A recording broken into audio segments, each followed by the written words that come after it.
The U.S. Senate Intelligence Committee has sent more than a dozen letters to agencies, organizations, and individuals to preserve records related to that investigation. Senior congressional reporter Manu Raju is on the phone with us, and CNN Global Affairs correspondent Elise Labott is joining us from Washington. So, Manu, let me go with you first.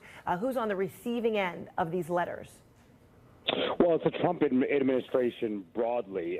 The Intelligence Committee is not specifying exactly which individuals have received this letter. Of course, they operate in secrecy. They do these types of investigations in a classified setting behind closed doors. But what we do know, Fred, is that this is an expanding investigation into Russia's meddling in the elections, as well as contacts that may have occurred between people involved in the political campaigns and people close to the Russian government or part of the Russian government.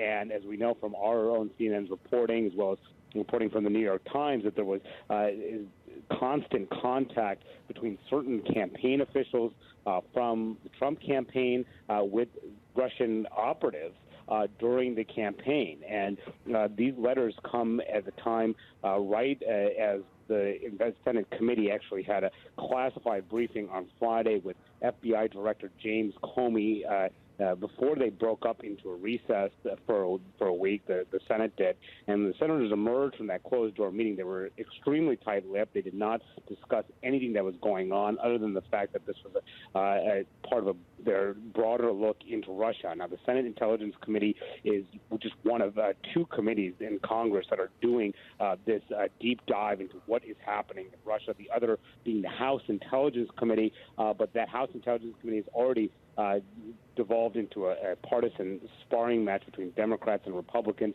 over exactly the scope of that investigation. The Senate inquiry is still proceeding on a bipartisan track. Even Marco Rubio putting out a statement on Friday through Twitter saying that this is being done in a thorough bipartisan manner. So we'll see how this, if it does break down into partisan fighting. But for right now, this is the main committee in Congress digging deep, and what they want are records, and to make sure that nothing that the Trump administration or any federal agency has relating to Russia should be destroyed. They want to preserve these documents, review them, and they have the power to subpoena those as well as for further hearings as well. So this is part of that deep dive, and we'll see what they actually come up with.